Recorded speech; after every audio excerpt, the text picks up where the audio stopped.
The woman who walked into that courtroom had never once in her 54 years been told to sit down and shut up. Not by a board member, not by a lawyer, not by any judge in any courtroom in any city. Victoria Ashford had $2, 3 billion reasons to believe that streak would continue forever. She strutted through those double doors, wearing a $47,000 Hermes suit, and carrying a Birkin bag that cost more than most Americans make in a year. Her Christian Louboutin heels hit that courtroom floor like she owned the building, the street, and everyone standing on it. Gucci sunglasses stayed on her face indoors, under full television lighting, despite a production assistant politely asking her to remove them. She dismissed that request with a single wave of her hand. Didn't even look at the person. Just waved, like shooing a fly. She glanced at her $280,000 Patek Philippe watch, rolled her eyes, and then looked across the courtroom at the woman sitting in the plaintiff's chair, Elena Martinez, 38 years old, single mother of 2. She had built a catering business from her home kitchen 6 years earlier with zero startup money, zero connections, and zero safety net. Her daughter Sophia was 6. Her son Miguel was 9. Both were staying with their aunt because Elena couldn't afford childcare during this case. She had sold her commercial kitchen equipment to make rent. She had borrowed money from her sister to feed her kids. She had watched everything she spent 6 years building collapse in real time because a billionaire decided not to pay an $8,500 invoice. That was the whole thing. $8,500. Victoria was wearing earrings worth more than that to court. 8 months earlier, Elena had received what felt like a miracle. Victoria's assistant called about catering a charity gala at Victoria's Napa Valley estate. The event was for something called the Children's Future Fund. 120 guests, full service, custom, menu, $8,500 agreed, signed, contracted. Elena worked 18-hour days for 2 weeks. Locally sourced ingredients, hand-painted chocolate desserts, ice sculptures shaped like children reading books. White glove service staff in formal attire, every single detail executed perfectly. The gala raised $340,000 that night. Multiple guests personally asked Elena for her business card. Victoria herself stood in front of Elena's dessert table, champagne glass in hand, gesturing toward the food spread while impressing wealthy donors. Smiling, proud, using Elena's work to build her own image. Then the invoice went out, and nothing came back. 6 weeks of ignored emails, 6 weeks of being told the accounting department was reviewing things. Then a lawyer's letter arrived. Food quality was substandard. Payment would not be forthcoming. Elena confronted Victoria at a business expo, desperate, explaining that she was about to lose everything. Victoria leaned forward with a cold smile and said 5 words. "Because I own you now." Elena's phone was recording. Those 5 words would be heard by 287 million people within 72 hours. But none of that had happened yet when Victoria walked into Judge Judy's courtroom, believing this was a minor inconvenience she would dispose of before lunch. Judge Judy had spent the previous 2 weeks building something Victoria never saw coming. A 3-inch thick manila folder stuffed with color-tabbed documents, labor board records, financial statements, and emails that Victoria had sent, thinking they would never see daylight. But we'll get to that folder in a moment. First, the testimony began. Elena spoke in a trembling voice about working around the clock, about investing her entire operating budget, about the event being praised by everyone who attended. She was barely 90 seconds in when Victoria interrupted for the first time. She sighed loudly and said, "Is this going to take long? I have an actual business to run." Judge Judy's eyes narrowed. Regular viewers knew that look. It was the first warning. Victoria didn't notice. Elena kept going, voice shaking as she described losing everything financially. Victoria interrupted again. "Oh please, everyone has a sob story." Third interruption came when Elena mentioned her children. Victoria laughed, actually laughed. "Maybe you shouldn't have children if you can't afford them." The courtroom audience gasped. Victoria didn't flinch. When Elena described selling her kitchen equipment to make rent, Victoria pulled out her phone and started scrolling. Judge Judy's gavel came down like thunder. "Ms. Ashford, put that phone away immediately, or I will have the bailiff confiscate it. This is a courtroom, not your personal boardroom." Victoria looked genuinely shocked that someone had spoken to her that way. She slowly placed her phone in her Birkin bag while muttering, just loud enough for the microphones to catch, "This is ridiculous." Then Elena presented her evidence. and it was devastating. The original signed contract on Victoria's own company letterhead. Text message chains between Elena and Victoria's assistant confirming every menu detail, every timing, every guest count, with Victoria's personal approval on the final selections. And then 47 high-resolution photographs from the event itself. The images showed everything. Ice sculptures, gold leaf desserts, formally dressed servers presenting courses with white gloves, guests visibly enjoying themselves, and Victoria, smiling broadly, gesturing toward the food while talking to wealthy donors, clearly using Elena's work to impress the room and encourage bigger donations. Professional quality photos, subpoenaed from the event photographer Victoria had hired herself. Every single image destroyed Victoria's claim that the food was substandard. This wasn't mediocre catering. This was five-star restaurant quality work that had cost Elena everything to deliver. When Judge Judy asked Victoria to explain why she hadn't paid for services clearly delivered as contracted, Victoria leaned back in her chair and said, "Your Honor, the food was subpar. It didn't meet my standards." Judge Judy asked for evidence, photos of bad food, witness complaints, documentation of any kind. Victoria had nothing. When pressed, she shifted to something even more revealing. "Your Honor, someone like Elena should be honored to work for someone of my caliber. The exposure alone is worth more than what I agreed to pay." The courtroom went quiet with disbelief, and then Judge Judy asked the question that would change everything. "Mrs. Ashford, do you believe your wealth makes you exempt from honoring contracts?" Victoria leaned forward. Every camera in that courtroom locked onto her face. And she said it, "Your Honor, people like her work for people like me." She said it slowly, deliberately, like she was explaining something obvious to someone who should have already understood it. Her eyes moved from Judge Judy directly to Elena, and what was in those eyes wasn't anger or defensiveness. It was contempt, the casual, effortless contempt of someone who had spent decades treating human beings as resources to be used and discarded. "When you're at my level, you learn that some people," she paused, let the silence sit there, then pointed directly at Elena Martinez, her manicured finger cutting through the air like a blade. "You just own. I own her business. I own her time. I own her reputation in this industry. So no, I don't think I need to pay her, because I own you now." The silence that followed lasted 4.7 seconds. Nobody moved. Camera operators froze mid-adjustment. The court reporter's fingers hovered above her machine. The bailiff, 20 years on the job, stood with his mouth slightly open. Elena's face went from shock to devastation in real time, and then her shoulders started shaking, and the microphones picked up the sound of someone coming completely apart. The audience broke first. Someone yelled, "Pay her," from the back row. "You're disgusting," came from the left side. Multiple people were on their feet, pointing, faces red. The bailiff called for order twice before the room settled, though the fury in it never left. Judge Judy allowed exactly 10 seconds of chaos. Then, one clean strike of the gavel, silence. When she spoke, her voice was quiet. That was the terrifying part. Not loud, quiet, measured, loaded with something far heavier than volume. "Ms. Ashford, I'm going to give you one opportunity to retract that statement and apologize to this plaintiff before I proceed with what I'm about to do to you." It was Victoria's last exit ramp. The final moment where she could have chosen differently, where a single sentence of genuine remorse might have changed the entire trajectory of what was coming. She laughed instead, not a nervous laugh, a real one, genuine amusement, the laugh of someone who had never in her life faced a consequence she couldn't write a check to make disappear. "Apologize? Your Honor, I'm simply stating economic reality. She needs my business more than I need her labor. That's capitalism." She said that last word like it was armor. Judge Judy reached for the manila folder. The camera zoomed in as she lifted it from the bench. 3 inches thick. Color-coded tabs protruding from multiple sections. Victoria Elizabeth Ashford's full legal name printed clearly on the front, along with the names of her various corporate entities. Ashford Luxury Properties LLC, Chin Real Estate Holdings, Victoria Estate Management Group. For the first time since walking into that courtroom, Victoria's smirk faltered, just slightly. A tightening around the eyes, a shift in posture.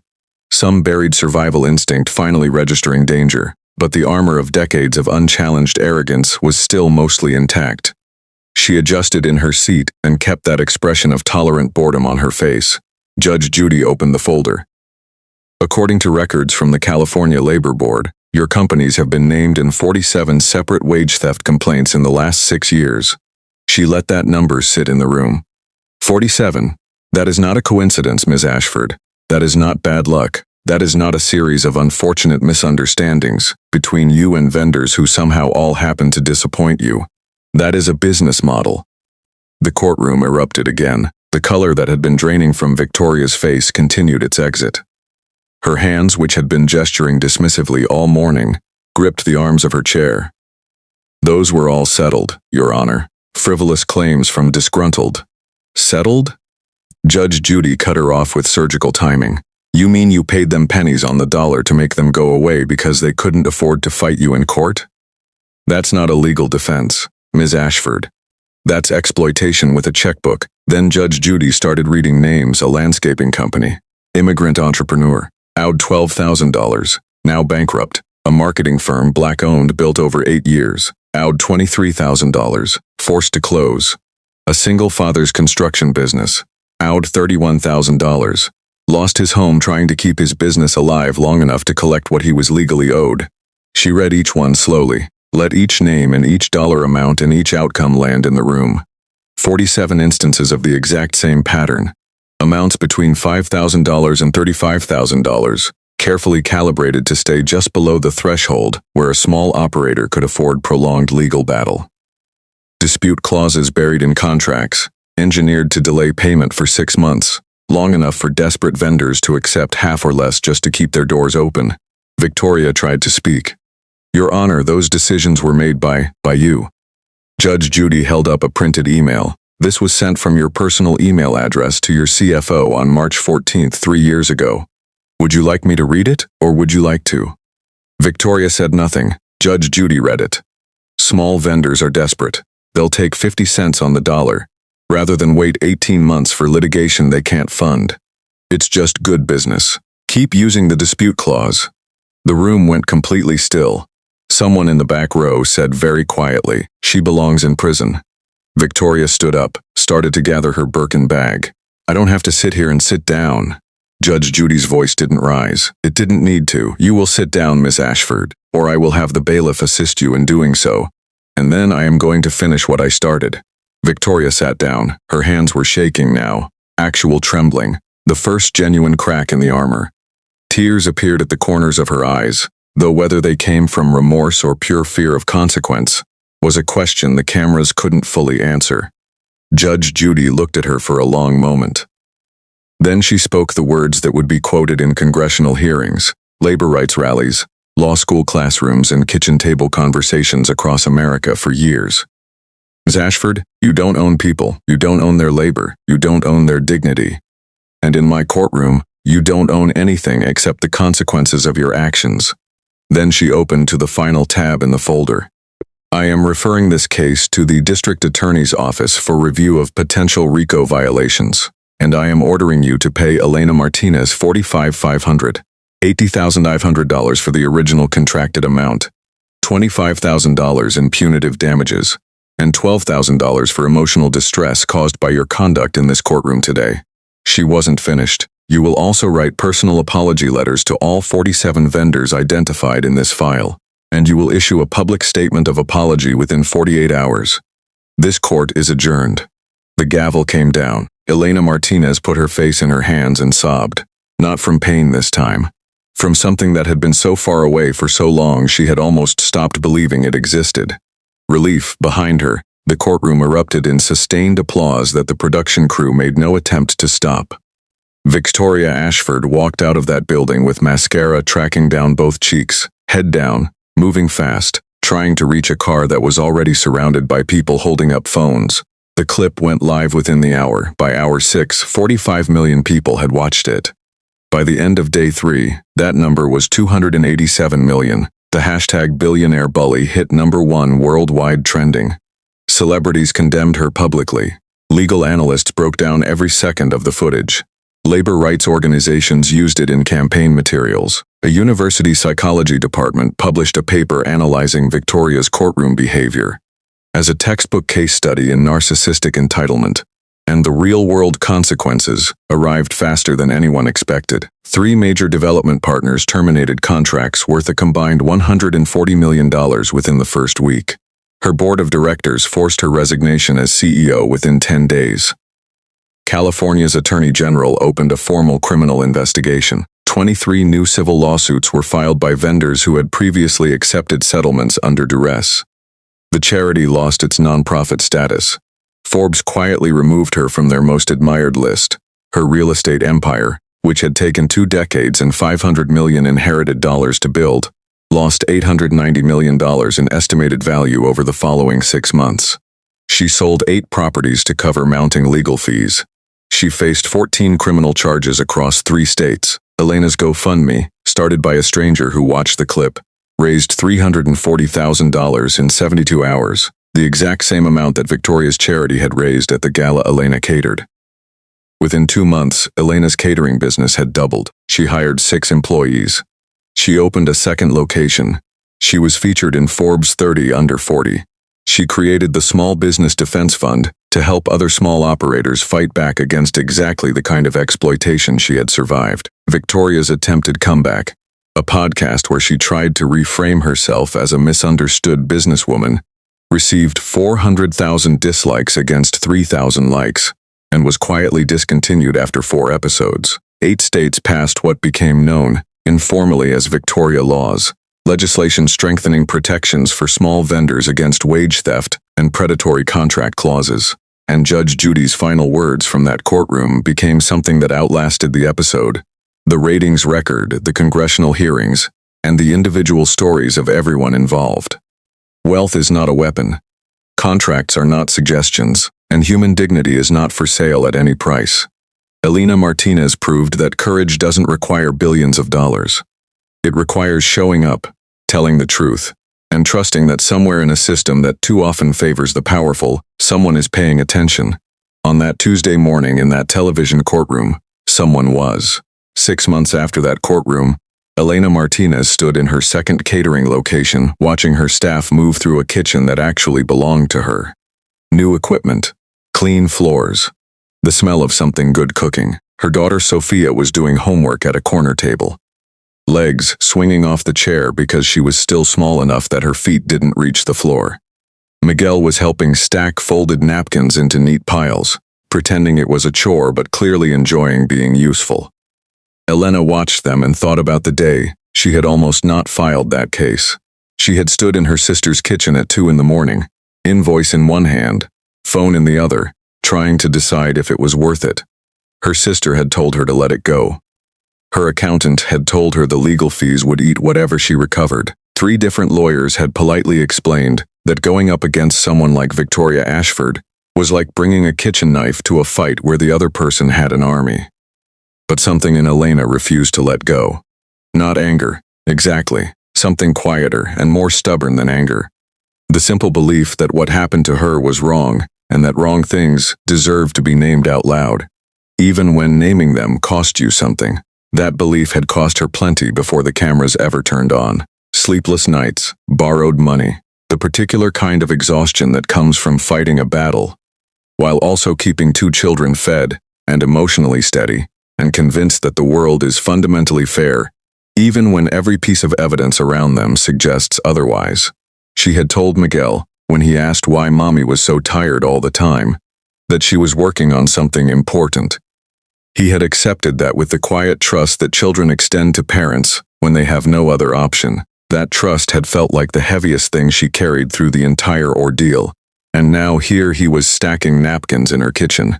Here she was. What happened to Victoria Ashford in the months following that courtroom was documented in business publications, true crime podcasts, legal journals, and one very long investigative piece in a national magazine that ran under the headline, "The Empire Built on Stolen Labor."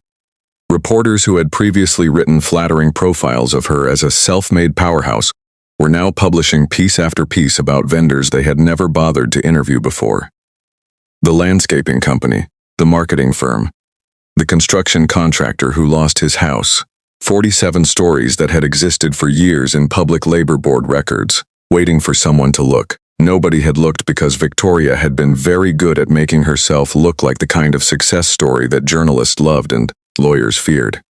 She had cultivated relationships with editors, sat on nonprofit boards, made donations at the precise moments that made her most visible, and maintained a legal team whose primary function was not to defend her from wrongdoing, but to make the cost of accusing her high enough that most people simply walked away. That system had worked for 6 years and 47 victims. It stopped working the morning Elena Martinez walked into a television courtroom with 47 photographs and a phone recording. The criminal case moved slowly, as criminal cases do. But it moved. The RICO referral from Judge Judy's courtroom triggered a formal investigation that pulled financial records, internal communications, and depositions from former employees who had spent years watching this system operate from the inside and saying nothing because they needed their jobs and didn't believe anything would ever change. When those employees finally sat across from investigators and described in detail how the dispute clause strategy worked, how it was deliberately designed, how leadership celebrated particularly large savings achieved through non-payment, the case stopped being about one unpaid invoice from one catering company.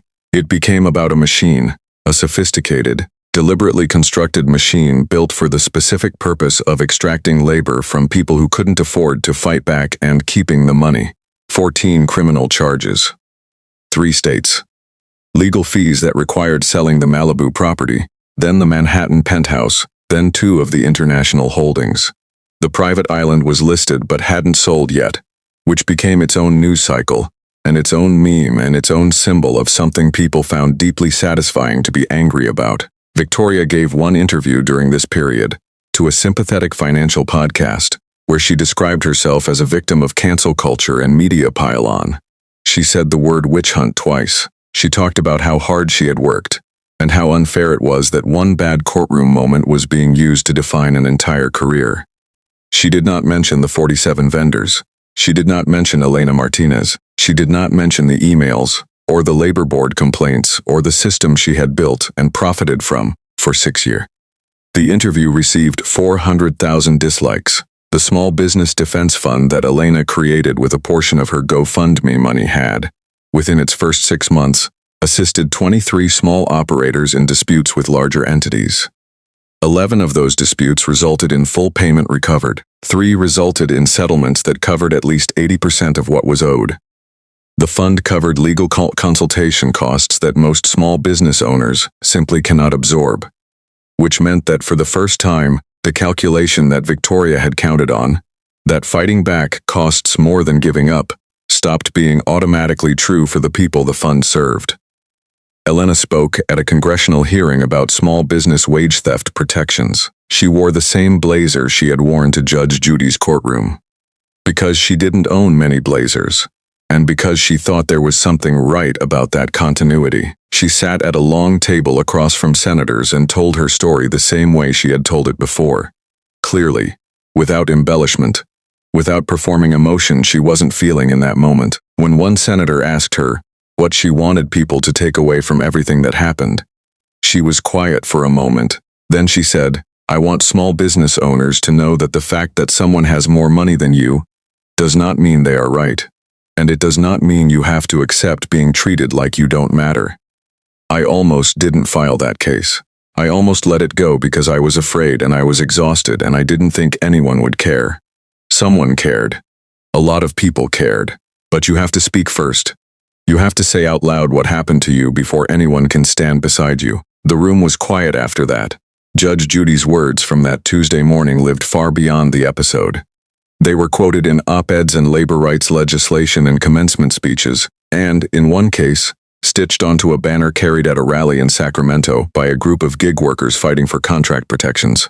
Wealth is not a weapon, contracts are not suggestions, and human dignity is not for sale at any price. Soul words. The kind that sound obvious until you watch someone with $2.3 billion in assets sit in a courtroom and point at another human being and say, "I own you now." And you understand that obvious truths need to be said out loud, again and again, by people with the authority and the courage to mean them. Elena Martinez closed her laptop at the end of a long day, said goodnight to her last employee, and drove home with Sophia asleep in the back seat, and Miguel talking about something that happened at school that she only half followed because she was tired in the good way.